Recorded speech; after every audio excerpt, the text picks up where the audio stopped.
everyone, Ivy League Gaming here, and today we're playing Dragonheir Silent Gods.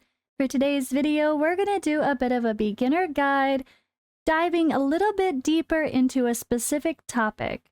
For today, we're gonna talk about upgrading your hero and refining gear.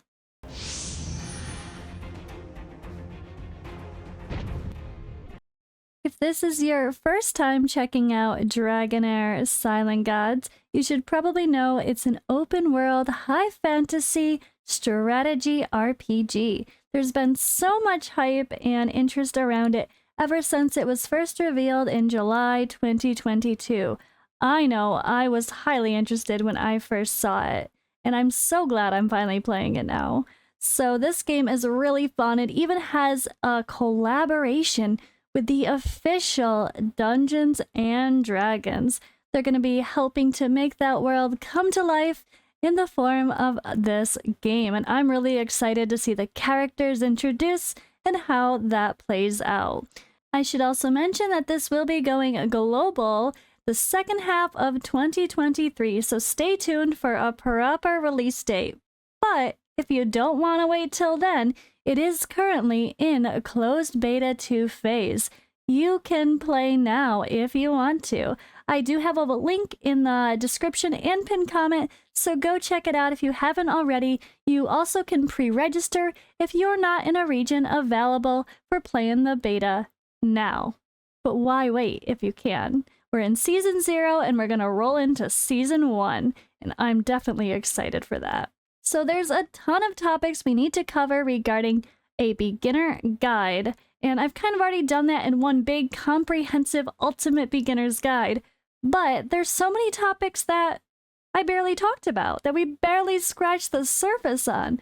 So for today's video, we're going to specialize, and we're going to talk about upgrading your heroes and gearing and refining that gear. Let's talk about it. So going in, we are going to take a look at our heroes and see what materials are needed for enhancing gear. What other special improvements can you do for your characters? Let's take a look. So first of all, we're going to open up the character screen here. I'm going to be on my account that I've been playing for about a week. And you know what? Let me get out of the way here. Let me get over in the corner. So over here, all right, we have our main character here. You can change their element. Personally, I've actually been using mine as ice with my poison and ice team. And when it comes to leveling up your heroes, well, let's point out some things that are going to be important for that. You're going to see this enhance button over here on the corner. And well, here it is. There are experience potions. So as you can see, it tells you exactly how much experience you're getting for each level. And you can even go through and quick upgrade to do a whole bunch at once and get you to the next cap. I'm at a higher level, so these potions don't quite go as far, but that's because they're the smaller ones. And well, we're getting up there. We're getting close to that level 100. It's super exciting.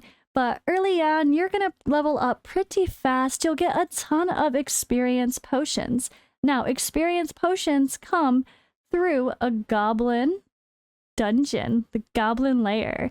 And you also don't have to worry about the, I guess, over experience of a character. Some games make you physically use a character that's being leveled to level them up. But this game gives you potions, so you never have to worry about wasted experience.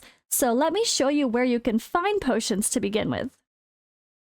But besides getting potions from things like events or milestones with leveling up your account, you can farm them in the Goblin Lair, as I had mentioned. Now first, early game, you're going to open up this Goblin Lair here, and you can easily fast travel on the map to get there quickly. Going in, you're going to have 5 different levels for getting your potions, and you have to 3-star each level, with aka complete them within a certain time, in order to gain those potions. Now, there's also another level of the Goblin Lair. It's not just this, so once you get to the highest point, don't worry, there's more. They're going to give you another challenge, but to give you better rewards. Once you get a little bit later, you're also going to unlock Goblin Layer 2, and this is the other place to farm your experience potion for getting the levels of your character up higher. Now you're going to notice there are experience caps. Once you get to certain points, it's not going to let you level them up unless you ascend the character. As you can see, I have enough crystals here to level up or rank up my legendary here. And that's what I'm going to need to do in order to get his level beyond level 70. You can see if I use these crystals on him, we go from level 70 to level 90 potential. And you're going to use those potions to get him up as well.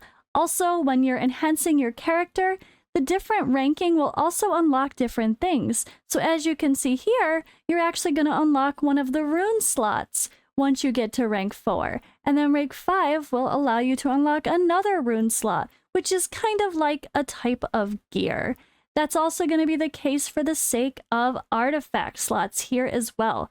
You're not going to be able to equip an artifact unless you're rank 3, for example. And I can show you that here with a character not leveled. You can see just above my head that +3, a little star 3, I should say, that shows that he is needing to be rank 3 before you can use that special slot. Simple enough.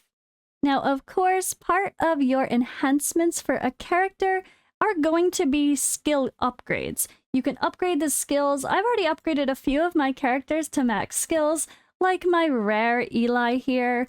I love this character, and he's the one I just ranked up to 4-star, so I can further improve him. But I also have him. You can see the little diamond to rank up, and I think I have a skill book, but you know what? I'm not quite ready to use my legendary master skill scrolls yet. So what I think I'm going to do is use my epic ones. So I'm at the point where I'm really going to need to start making a second team, or at least a couple people to sub in to have a second team somewhat usable, because I'm relying too heavily on one affinity. So for me, the next thing I'm going to do is go to a lightning and necrotic team. And with that, I'm going to use Questa. She hits hard, and she has a really cool kit. So I'm not too worried about the idea of enhancing her skills. So this might be a character that I want to skill up. So here, the Scholar Scrolls, those are for your epic characters only. So every level has their own scroll. The rares have their own, and the legendaries have their own as well. And even your adventurer has their very own scroll. It does kind of look like a legendary one, but don't get confused. They have a special scroll. Speaking of which, mine is already enhanced fully. The skill's fully upgraded, and as you can see, she has level 5 and level 5 for her skills. Now, one fun thing you can do is switch her element to have different synergy. So let's say I want to go fire and get that big damage out of her. Well, if you take a look, her skills were actually still level 5, so you don't have to worry about which element you're on when it comes to upgrading your skills. You could also take advantage of this for sake of those crystals and upgrades. Let's say you're building a team full of ice characters, Frost here, and you want to use those ascension materials for those characters, and you don't want to waste them. Well, you can switch her to fire, level her up using fire instead, for the sake of that star ranking. So that's just some way that you can kind of take advantage of it. Or in my case, I actually was able to farm the lightning dungeon the best. So I went in and farmed the lightning dungeon at a higher stage to get her to be ascended up to a higher ranking so she could be upgraded before everyone else, just because that was the easiest place for me to farm. So I tried to take advantage of being able to swap our adventurer. Of course, you can't do that for the other characters, so you're going to need your very specific rank up materials here, but it kind of goes hand in hand. It is a little bit obvious, right? Now, while looking at our legendary character here, if you get lucky or unlucky, depending on how you look at it, you might get a duplicate. Now, there's a couple things you can do with duplicates in this game, legendaries especially. And legendaries have something called inspiration. This is part of the improvement and upgrade of your hero. So this actually gives you a whole bunch of bonus stats, as well as some extra skills, or just some strange talent boost type abilities, right? Extra defense just straight up, or like this one has a 35% chance of being immune to control effect, right? That's kind of cool. So this is a really neat thing here, and you do have to start with the first soul imprint, adding to the inspiration, and then this does give you an opportunity to have 5 duplicates further improve their stats and make them super powerful. And this is for legendaries only, so that's just something to keep in mind, that if you really like a certain character, you're probably going to want to inspire them if you do get duplicates. Now, don't fear, this game is not crazy with its dupes. You don't need 6 copies of a legendary for them to be good. They are perfectly usable without any dupes, unlike some games where you have to get like 8 copies of one character for them to be considered good or endgame. That's not the case in this game. It's more just like a bonus stat. So don't worry, you don't need to get 6 duplicates of Urion, and yeah, it's alright. Now let's talk about gear. So I'm gonna move myself out of the way so you can see it a little bit better. So we're looking at Eli here, our handsome rare. He is wonderful, and I really love this character. But all the characters have these 4 slots for gear. You can equip the basic gear when you first get it. Early on, this is what you're gonna see. You're gonna see a whole lot of basic common gear. And don't fret, go ahead, level it all up to 8. Look at me, I'm all level 8s. It's fine, I'll crunch it later. But in the very least, you're gonna wanna level your gear up so that you can maximize your characters to push through the content, or else you'll probably get stuck if you don't level the gear, to be honest. But once you start getting a little bit higher and farming a little bit higher levels, you'll start to get this blue rare gear. Now this is where the sets start to appear. You can see a 2-piece set gives you HP percentage bonus. This one gives you an attack percentage bonus, and this one gives an accuracy bonus. So you can take advantages of sets to improve your overall stats for your character. Honestly, gear might be a bit more important than the characters themselves. Obviously, like, abilities that are unique are going to be important to have good synergy on your teams, but at the end of the day, if you don't have the proper gear on your heroes, they're just not going to perform no matter what they are. If they're legendary or a rare, it's not going to matter if you don't get good gear. So let's talk about the gear briefly. So the gear here, we have the helmet, we have a weapon. These 2 top pieces always have the same main stat. So this always is attack and this always is HP, no matter what you get. The substats are what's going to be different. Luckily, we do have a filtering system where you can actually see what's available. So you can see helmets only have HP, there's no other option. And then if you're looking for specific substats, you can go ahead and put that in. If you want something with crit rate, you can put that in. Or maybe crit damage, one or the other, you can put that in as well. So that's just something to take a look at and try to figure out here. For the sake of gearing your heroes, you can actually see what each piece of gear allows you to get. So let's go on to our chests, for example. So I have Eli in Enlightenment as a chest, not attack, because of his passive. So this is a little bit unique, and it's something I'm experimenting with right now. It affects your derived damage, which is explained pretty well here in the attribute information.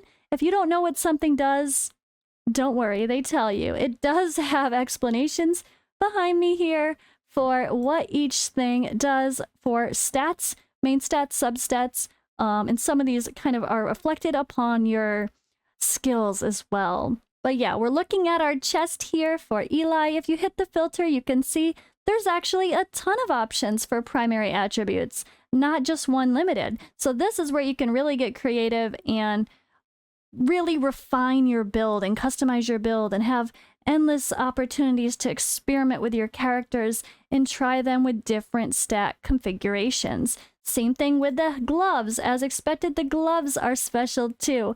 We do have different main stats that a glove can have, and it also cannot have certain substats, which is nice to see down here too. They do make that very clear about what we can have or not have for substats. It's when you come down to your runes that changes as well. The room position for your gear allows for specific ones for each slot for your attributes, and it actually unlocks some secondary attributes like skill haste that you couldn't get in the upper slots. So there's so many opportunities to really, experiment and play with your character and see what's going to work best for them specifically. Now, on the topic of that, I do want to mention we're talking early game stuff as well. So I want to make sure you guys realize that it comes down to the total here, not necessarily a percentage. You guys might have the mindset of the percentages, HP percentage, is better than a flat stat. But that's not always the case, and that really can be shown here, for example. All right, so, well, actually not on Eli because he's level 71. So this, all right, flat HP gives him 875 more. HP percentage gives him 876 more. It's actually almost the same on a level 70 character. The higher the levels, the better the percentage is going to be, but obviously it's almost the same on a level 70 character, which is pretty interesting to see, honestly, right? It's really interesting to see.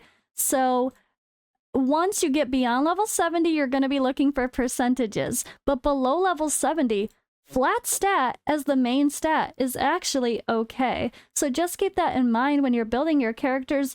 Don't feel like you have to only have these percentages. They're actually much worse on a lower level, like level 30 when you're first starting out. And that's a very important tip for building your characters. Now we should talk about where you get the gear, right? So you do get gear from dungeons. That's one source. So there's going to be dungeons on the map here, as you can see.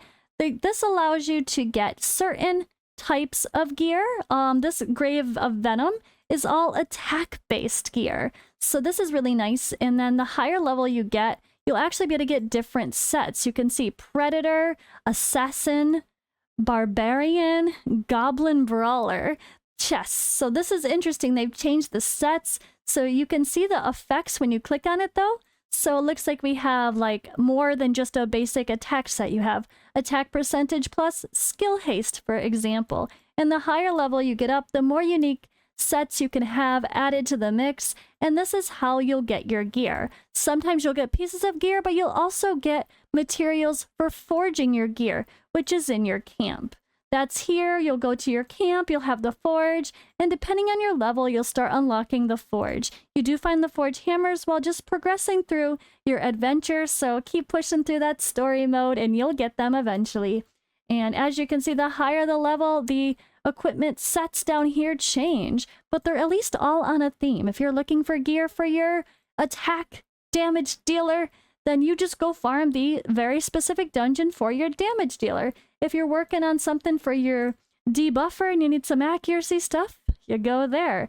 They have their own separate dungeons depending on the type of character, the type of gear that you're working on, which I think is really cool. I feel like every other game I've played, it's a hot mix of everything, like whether it be speed or accuracy, attack, life, it's all in one place, right? Usually in these gacha games, it's all like, okay, these sets are in this dungeon, this sets are in this dungeon, these sets are in that dungeon. But I've never seen a game take the time to actually separate them in a logical manner so you can farm character-specific stuff. And that's a really great feature. Now, there's also the runes down here as well. Those are going to be based on your element for which rune you can equip. Simple enough there. So let's go back to our gear that we were talking about here. Let's give Eli a rune. So we're taking a look at him. Attack with crit damage. You know what? Or a more enlightenment. Maybe I just give him some extra attack now, saying I've already got an enlightenment chest on him. So when you go to refine the rune, you're going to see that the costs are very clear. There's no RNG of the roll. It is what it is. Getting into level 4 costs that much. Getting into level 8 costs that much. And then as you level up, you unlock other slots. So of course, this is a rare piece. This is blue. It can only go to level 12. The basic common gear can only go to level 8. The purple epic gear can go to level 16. And the legendary gear can go to level 20. So there are differences in the levels based on rarity, which I actually like better than being able to take a low rarity piece to a high level when the stats are just going to be worse. So why would you want to do that? I like that it kind of breaks it up this way and just kind of has you build a little bit differently. So hope that covers a little bit of the information you might be wondering about regarding leveling up and gearing your heroes. There's so much more to talk about, and I will try to break those down in future videos. We'll expand on topics, so let me know in the comments below if you have something specific that you want me to elaborate on in the future.